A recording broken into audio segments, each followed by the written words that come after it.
Yes, sir. Good to go. Okay, Aruj, is it okay? We can start now. So I think please, if you can follow up with other lectures, maybe we can wait 1 more minute. So if they can all join, I think that would be better. Okay, that's fine. I am getting this sorted. Sure. Please bear with me. Thank you. Okay, Professor, over to you. Thank you. Okay. Good morning, everyone. Thank you so much for having me on this very occasion. My name is Femi. I'm Olua Femi, and I happen to be the vice chancellor and the founder of Elroy London Academy, and which is now also Elroy London University.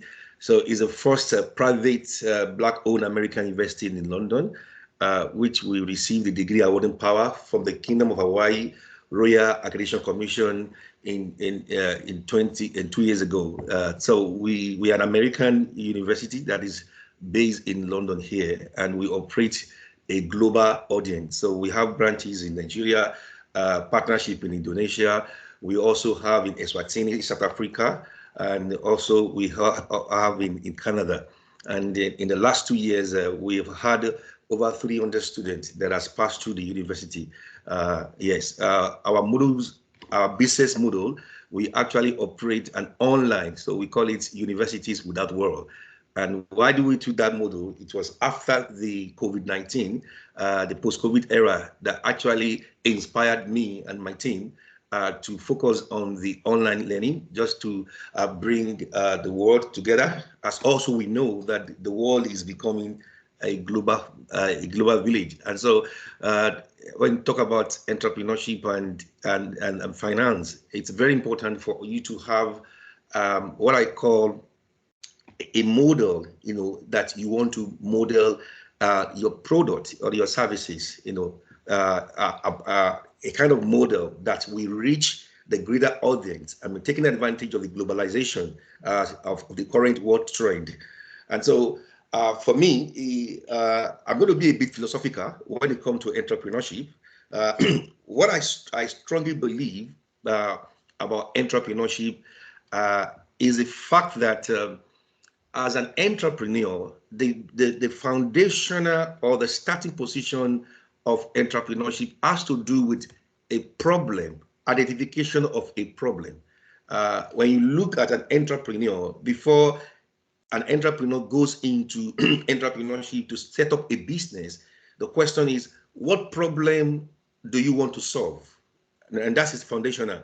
The problem you want to solve, that's become the startup idea, the ability to identify a particular problem.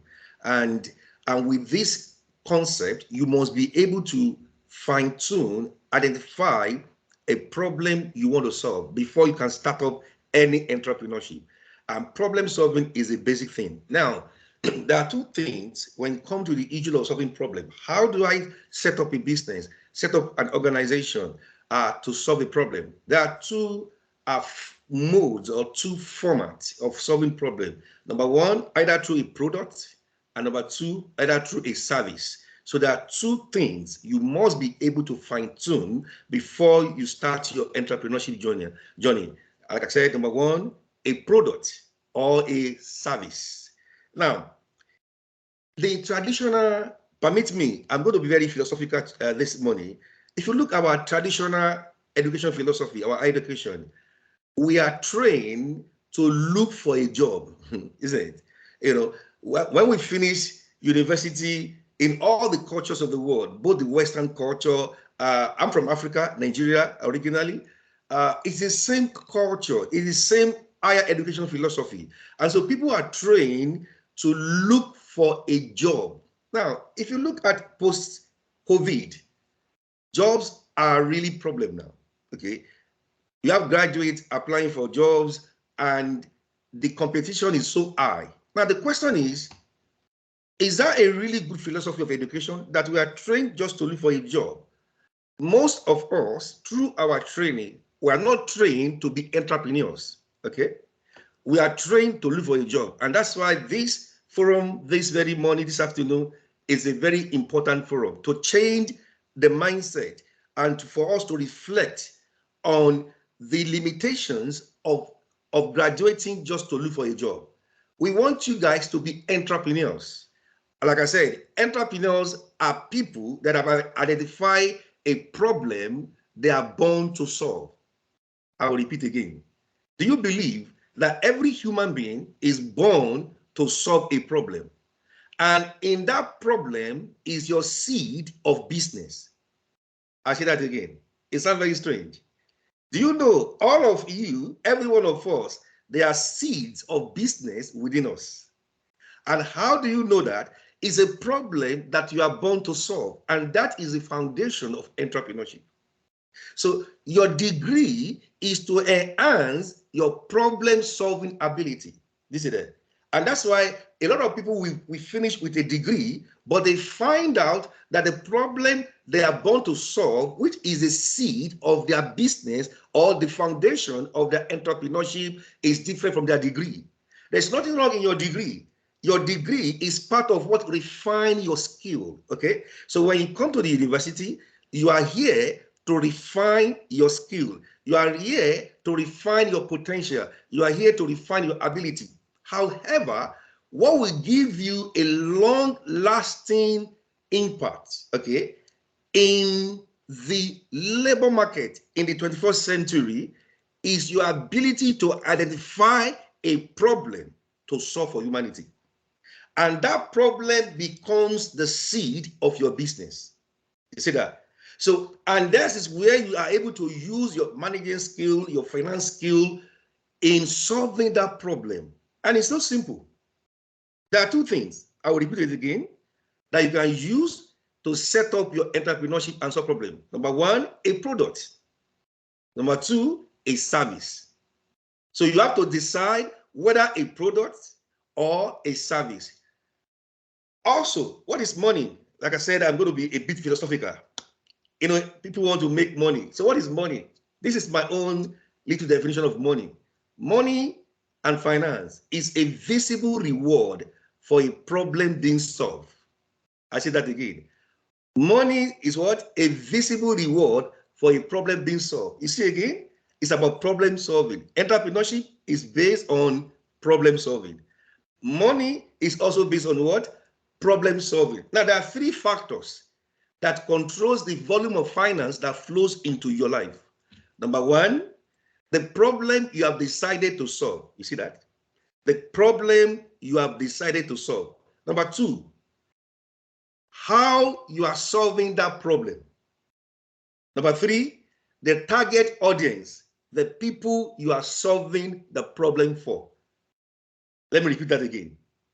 There are three factors that controls the flow of your finance to your life as a person or to your organization, okay, or your enterprise or your business. Number one, the problem you have decided to solve. That's it. Number two, how you are solving that problem. Now, number three, the target audience, the people you are solving that problem for. Let me pick on number one, the problem you have chosen to solve. Now, if you are able to carry out need analysis, you are able to look at your environment, whether your local environment, you look at your climate, and then you identify a particular problem. Now, what will make you to increase for a wider audience is to ask yourself this question: is this problem localized or it's applicable to the global audience? Do you see that? Then you begin to see the scope of your entrepreneurship. So if you have chosen a problem that is just for your locality, then you are bringing your business in that local community. You see that? But if you are able to research and identify a problem that is universal, that is cut across race and divide, that is a problem that is for humanity, that means you are stepping up into global entrepreneurship. How does that sound? And that is our vision for all of you. We don't want you to be a local problem solver. We want you to solve problems on the global scale. Why? Because the world is becoming a global village. And we have to take advantage of globalization in the 21st century. Now, before I pause, I also want to let you know that the trend in the 21st century economy is known as knowledge-driven economy. Okay? The 21st century economy is what? Knowledge-driven. So we are talking about what? Infopreneurship. We are talking about the exchange and the commodification of knowledge. So what will make you outstanding in the 21st century is your level of refined knowledge. And that's why you coming to the university is a beautiful investment for your future. And don't forget, I said one of the factors that affect the volume of the money that finance that flows into your business or into your life is how you are solving the problem you have chosen to solve. Now, that how is talking about technical knowledge, it's talking about skill, and that is what education does. So you are in the education institute now to acquire knowledge to refine your skill. And the more you acquire knowledge and refine your skill, it raises your ability to solve more problems. Now, watch this. The more problem you are able to solve, the more valuable you become. Thank you. I will pause now. Thank you, Professor. Thank you very much for this valuable, I think, the things. And I think what we are concluding, obviously, we'll take it to the students now, to that floor. Let's see if they have any questions or any comments about it. But I think, obviously, Dr. Aslan is also here in terms of financial background as well. I think you're right. It's very important to have a clear direction, especially the students in higher education. Like we have students sitting in the campus now in Birmingham on the foundation level, and which is the very start of the journey actually. They just recently started. And I think if you start journey with a clear mind and with a clear direction, I think it becomes very good. Is exactly like this when you start traveling to for your holiday from one. I think if your car is good, you have packed it properly, you have got drinks with you, so it means you're prepared and you know where exactly you need to go. So because you need to enjoy this journey, like because it's a 4-year journey these students going. So that's thank you very much for these words. I think we have obviously students now in the classroom. We've got tutors. Dr. Rahman is there, I can see. Sir, over to you. Any questions? Any students? If you can please coordinate this. Anyone has got any questions for Professor Emmanuel, please? Thank you. Or we have Amika as well. Yeah. Yes, Luke, please. Yes.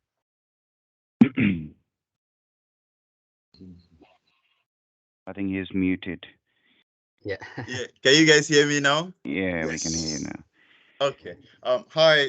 Thank you everyone that made this happen. Thank you, Professor Emmanuel. My question is about technology. What is the impact of technology in terms of entrepreneurship? Because now some of our students, they were asking me that if they get online, they can access any market they want. Yeah. So how can you summarize for us about the impact of technology with entrepreneurship? Because we see now, when you have an idea, someone else might have the same idea like you. And how can technology help you to access those informations you need, the markets, and also how to grow your ideas and information? Thank you very much. Thanks, Ms. Amika. Number one, technology is what brought us down. We are here on this platform because of technology. Without this technology, I won't be able to see your beautiful faces right now in this class. In 2020, at the peak of COVID, we started the university online, and that was technology. Currently, we have students in Fiji Island. Imagine we have students in Fiji, in China. We have students in Indonesia. Without technology, I will not be able to make money. I will not be able to teach these students from different parts of the world. Okay, so technology is a key factor that facilitates the delivery of either your product or your service. So the role of technology is inevitable. And that's why as students, they need to acquire basic knowledge of how technology impacts entrepreneurship. Because now, for example, imagine you are not able to use this virtual platform. How will you be able to reach out to your audience? And so, and when you look at the teacher training curriculum of this country, ICT or information technology is now incorporated into the classroom. because I'm also a consultant in teacher training, and my brother here, Mr. Usmani, So it is important for us to have technology. Yeah, we live in a knowledge-driven economy that is also being controlled by technological advancement. I mean, the other day, my 8-year-old son said to me, he said, "Papa, I know your password." I thought he was joking. The boy picked my phone and he pressed my password, and he said to me, he said, "I can take money from my account." He said, don't do that. And I was shocked, So they are in a technology age, and so we adults, we have to adapt. Adaptability is a key factor to use technology, because with that, we adapting to learn and to unlearn, we are not going to maximize the use of technology. Thank you. Thank you very much. Thank you, Professor. I think before we go to Dr. Nazi, his raised hand, I think what we are understanding from your responses that obviously we can enrich our entrepreneurship mindset with technology, if I'm correct. Yes, sir. Yes, sir. Thank you. Yes, Dr. Nazir, please. All right. Thank you very much, Faisal. I would just like to add something in a manual discussion and carry forward the thing in innovation, because my specialization is in entrepreneurship and in innovation. So I've completed my PhD and I've published some articles in entrepreneurship and innovation. So I think innovation in entrepreneurship, we can talk about. We can add two important perspectives from innovation side. In entrepreneurship, the first innovation can be from the entrepreneur perspective. How he gonna or how she gonna reach to the audience? How she or he can contact or communicate with the audience. And now, based on the digital transformation, based on the globalization, we have Web 3.0 technologies, we have Web 4.0 technologies, we have industry revolutions. I can give you a very simple example like ChatGPT. You are sitting in UK, and if you're doing any research in developing countries, we have a ChatGPT, we have artificial intelligence, we have robotics, we have machine learning, we have all these kind of innovations. So if you are an entrepreneur, let's suppose we have students here, and if they are obviously they are going to graduate and they are going to open their entrepreneurial firms in the market. So from their perspective, they can work on Web 3.0 and Web 4.0 technologies. How they can communicate with their audience, how they can communicate with their customers while sitting in developed countries and in developing countries. So with technologies, they can interact, and after interaction, they can basically sell their products, sell their ideas. And the second perspective is, I think, the technology, how they can manufacture the things.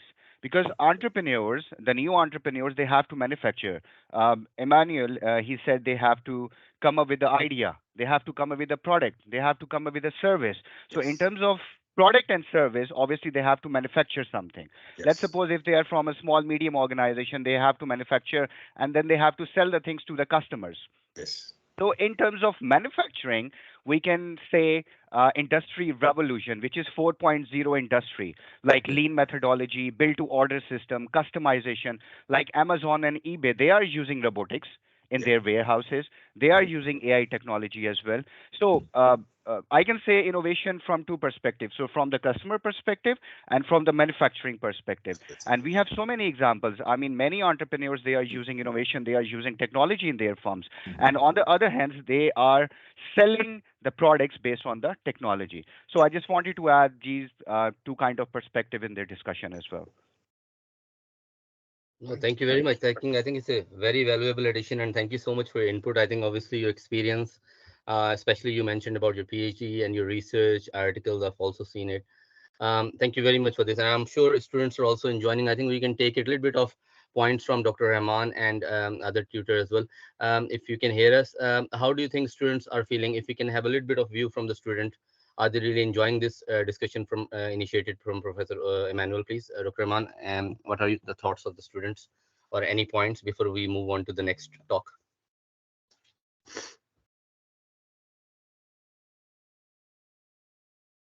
Sorry, Dr. Rahman. Yeah. Can you hear us, Dr. Rahman? Sorry, your mic is muted. Again, the technology, I think, is there. So. Yes, technology. Okay. Dr. Rahman, just your thoughts, like Professor Emmanuel has initiated this entrepreneurship, and then Yes, Dr. Nazir has added. Very Yes. informative,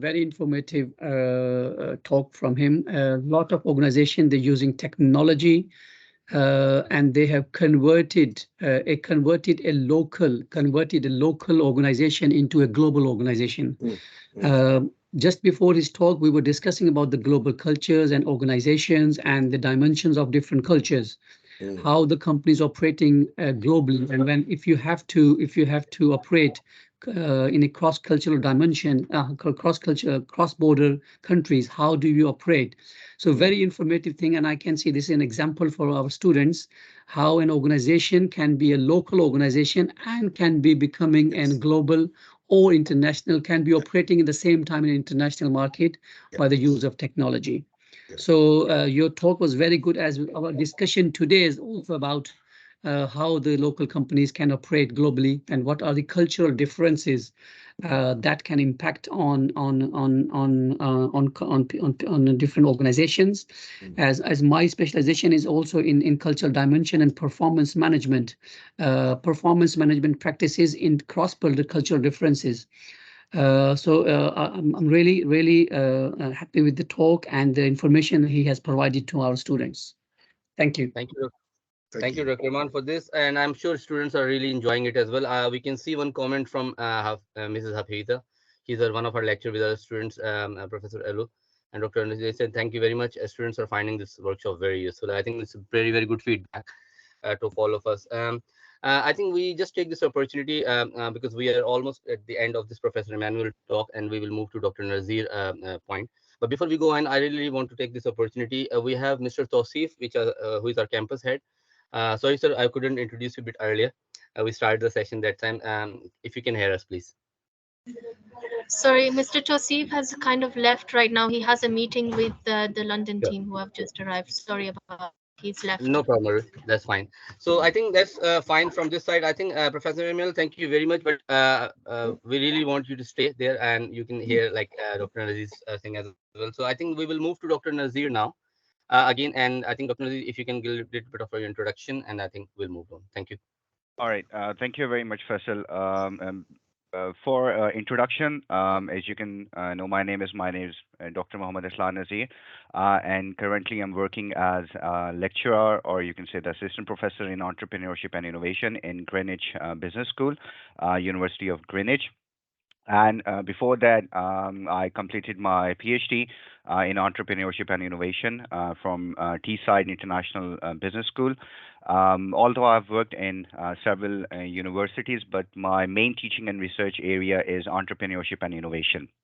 So I basically worked on small, medium organizations, and I have to find different entrepreneurial skills, entrepreneurial expertise, entrepreneurial characteristics in small, medium organizations, and based on my expertise in teaching, I'm publishing research in entrepreneurship journals, entrepreneurship and innovation journals.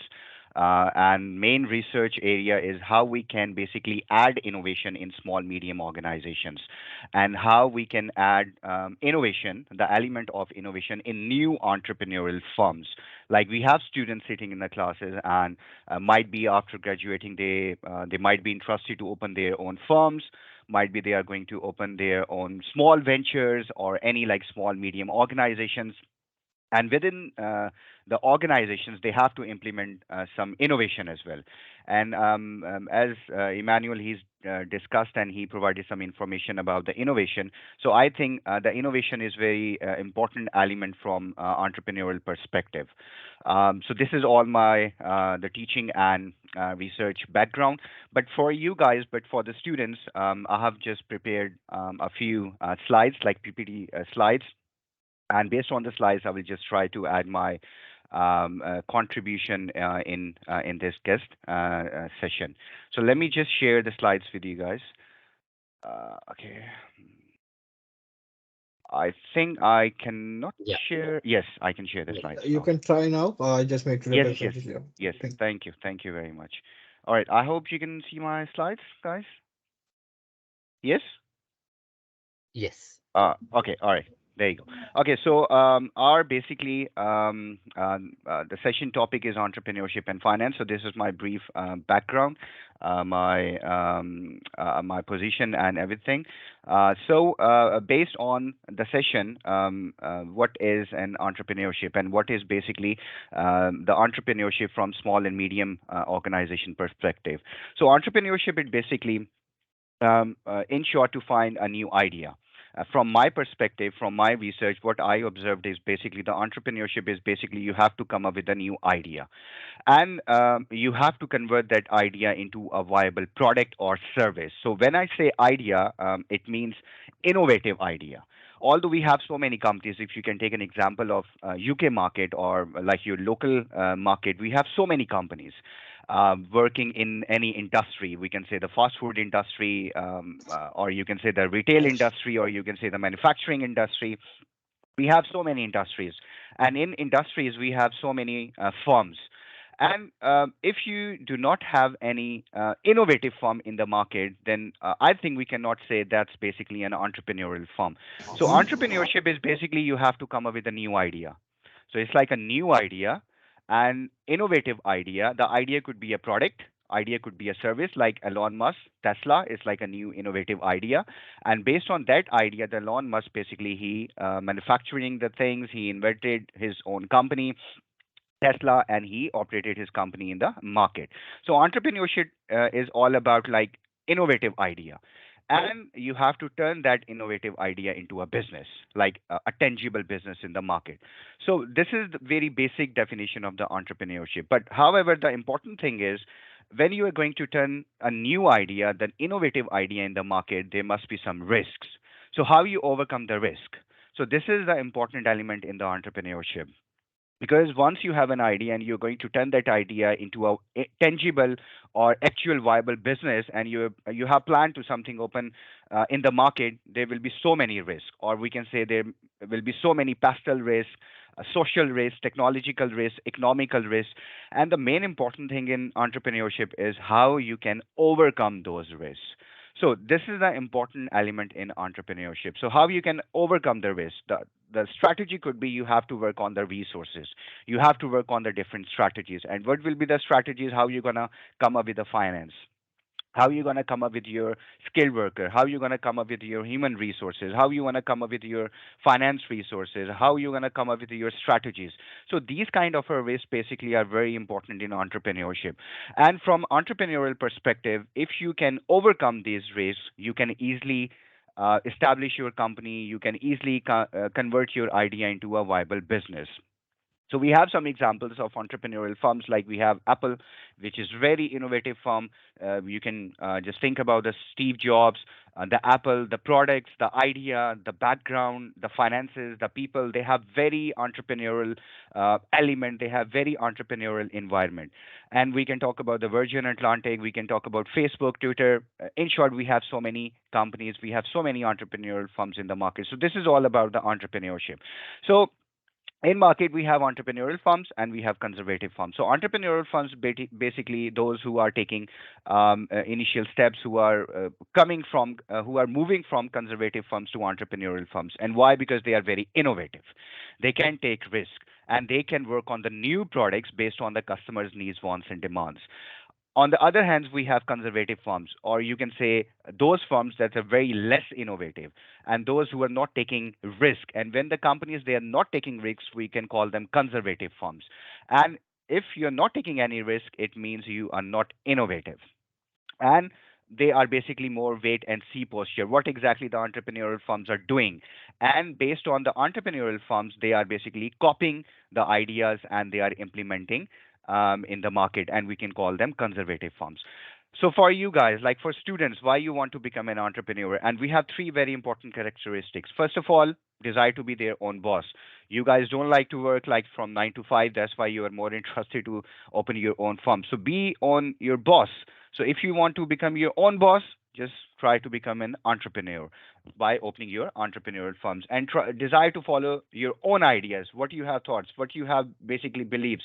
Based on your beliefs, based on your ideas, based on a new innovative product, you are going to be basically follow your own ideas, and obviously the financial rewards. Obviously, that's basically a myth that entrepreneur they are basically opening the firms to earn the profit. Yes, at least they have to earn money as well. But the most important thing is they have to satisfy the needs, wants, and demands of their customers in the market. And yes, at end of the day, there will be a reward. We can say the financial or the profit reward. Okay, so let's suppose if you have any characteristic in you, like you are students, and if you can find any characteristic in yourself, then yes, you can become an entrepreneur. So the first one is passion for the business. If you have an idea and if you want to become an entrepreneur, and if you have a passion for the business to open a new firm in the market, yes, you can become an entrepreneur. Then the second important thing, the product and customer focus. If you have an innovative product that satisfy and fulfill the customer's needs, wants, and demands, and you have a product that basically provide a solution in the market, solution for your customers, then you can become an entrepreneur. And tenacity despite failure. You have to keep trying every time. Let's suppose sometimes your ideas cannot be very well worthable for your customers. It doesn't mean that you can just close your business and just shut your business and then you can just come out from the market. No, you have to try again and again and again. And based on this characteristics, yes, you can become an entrepreneur. And in the last thing is the execution intelligence. If you have a plan, if you have a sustainability plan, how are you going to sustain in the market for longer period of time among your competitors? And if you have a business model, if you have a strategy to run your business for the longer period of time, yes, then you can become an entrepreneur. Okay, impacts. Obviously, Emmanuel, the professor, he basically talked about different impacts of entrepreneurs, entrepreneurial firms. But if you can talk about from the economic impact, we have like innovation. If you have an entrepreneurial firm and you're going to launch your firm for the first time in the market, then obviously it's going to be an innovative firm. And if it's going to be an innovative firm, it's mean you're going to add something new in the economy, like Tesla. We can take this example, like Tesla, Elon Musk.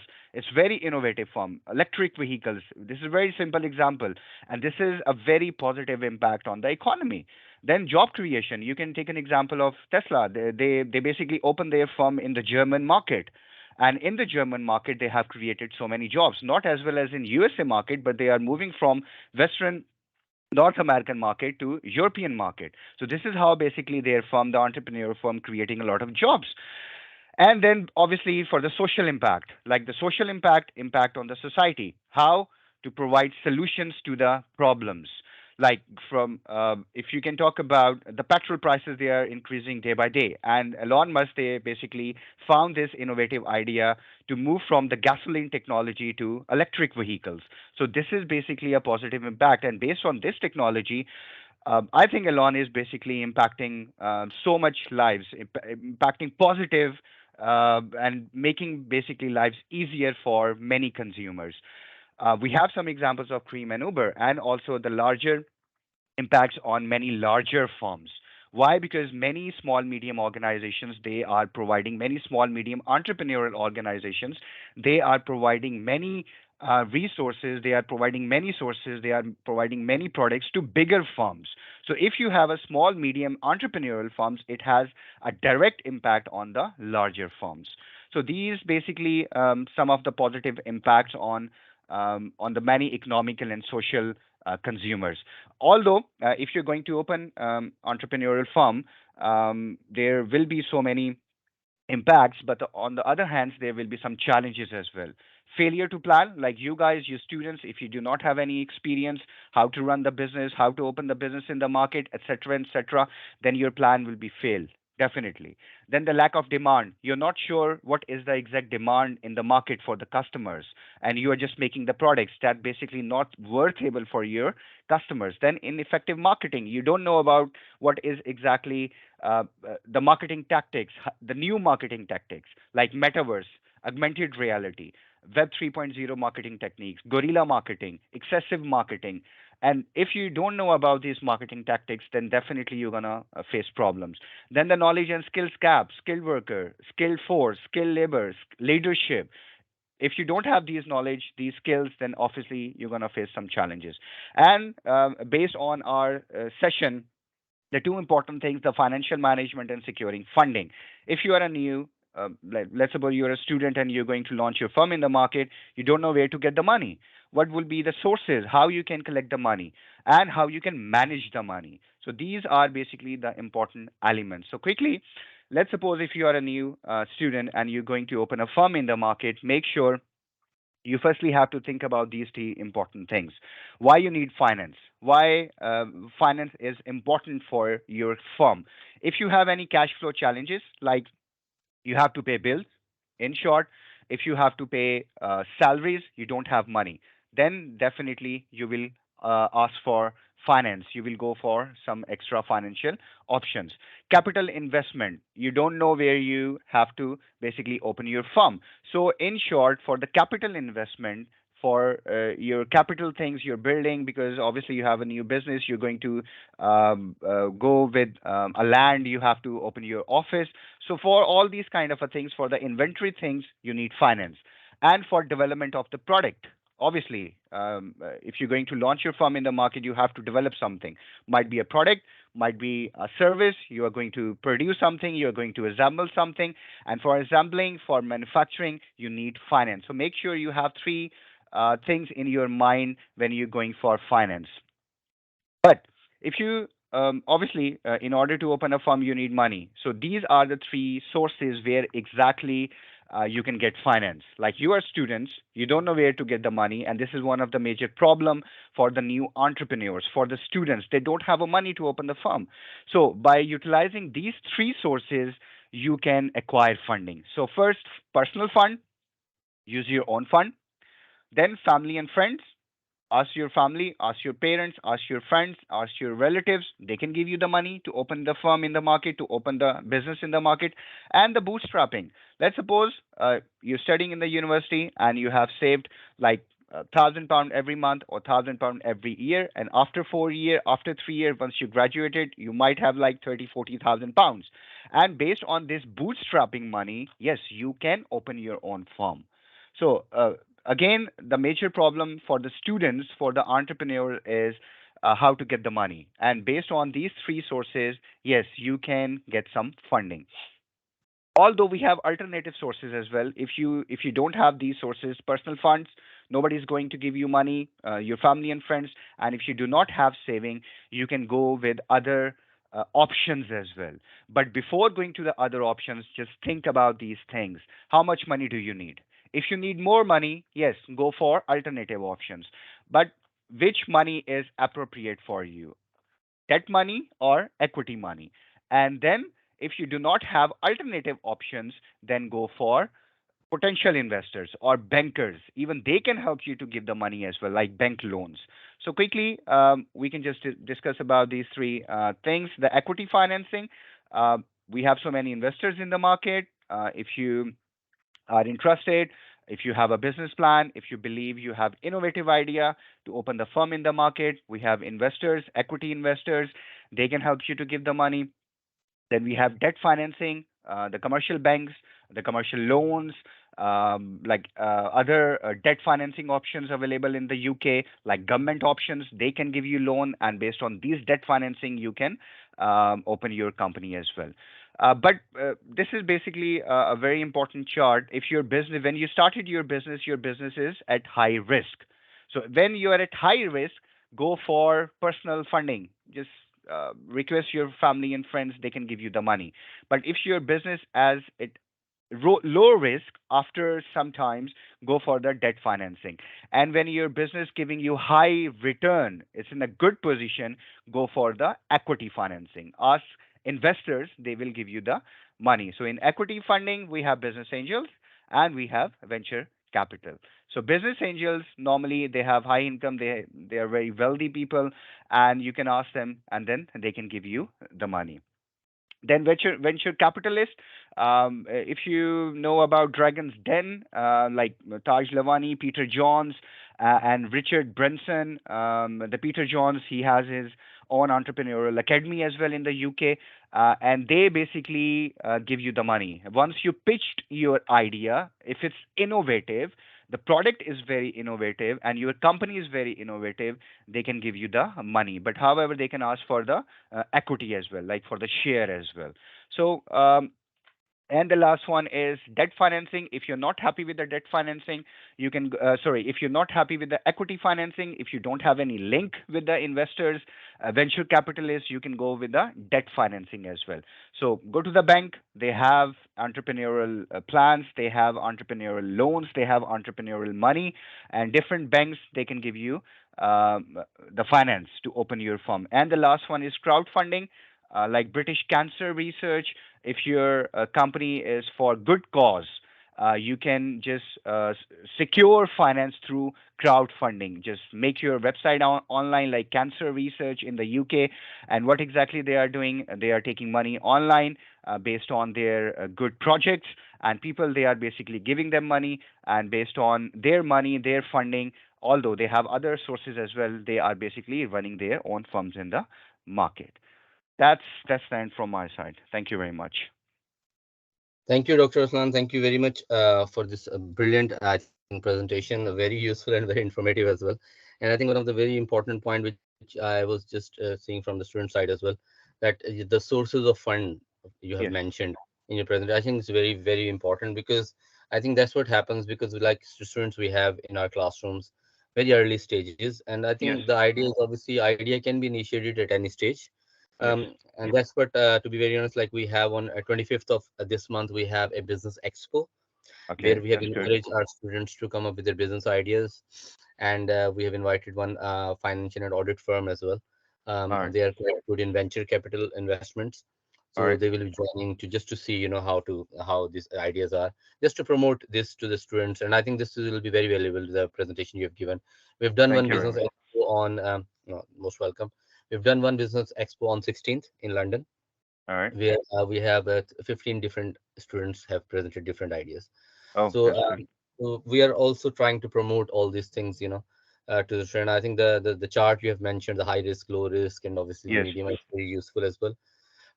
Because especially from the post-COVID era where we are, I think a lot of students ask this question, that Hmm. how do I know that my idea is investable? um, uh, Okay. where do I need to go and get this funding? I don't have a money. I've spent some. Can I use my overdraft to start my business? This kind of Yes. question. And I think very useful presentation you've given. It resolved a lot of things as well. Let's take if any questions comes from any tutor who are liaising with the students as well. Amika or Dr. Rahman, or Hafiza, any questions? Or Aruj, anything in your mind?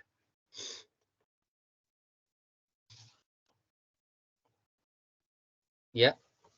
No questions. I think your presentation All right. itself is very, very detailed, actually.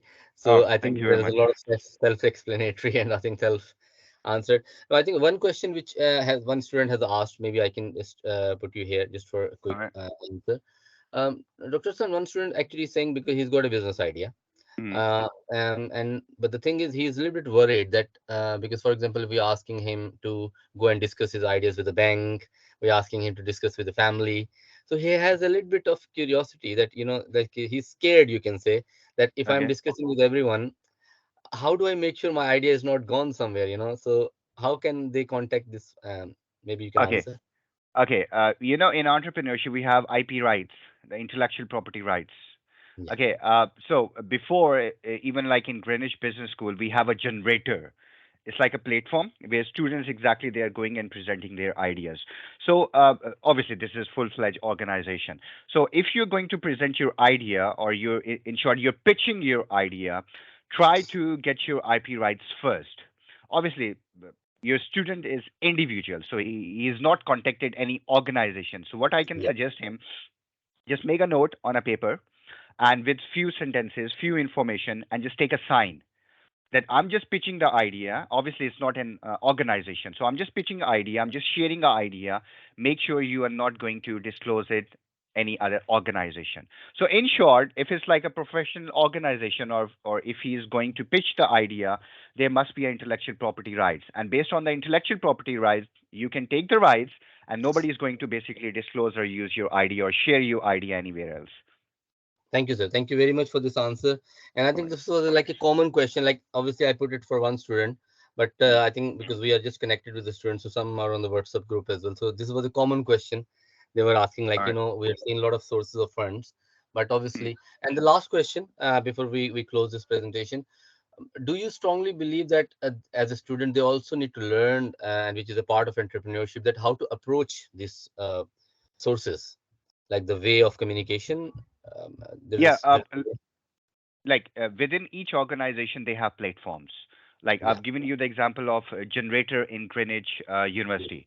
They have platform where exactly the students, they are coming up with their ideas, they are pitching the ideas. We have industry experts over there, and right. based on the platforms they can, exactly, they can basically present their ideas.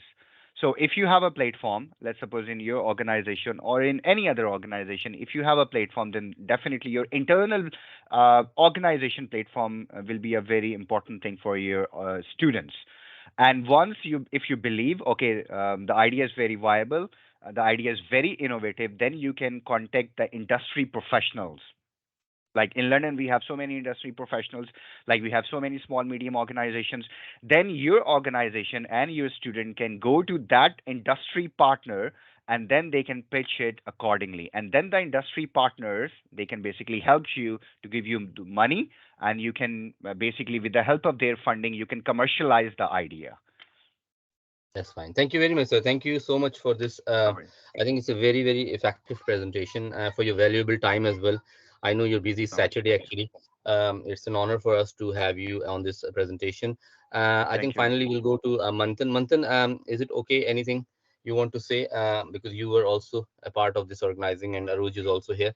Any remarks, any comments from you guys? Maybe if we can take Aruj first, if she can hear us.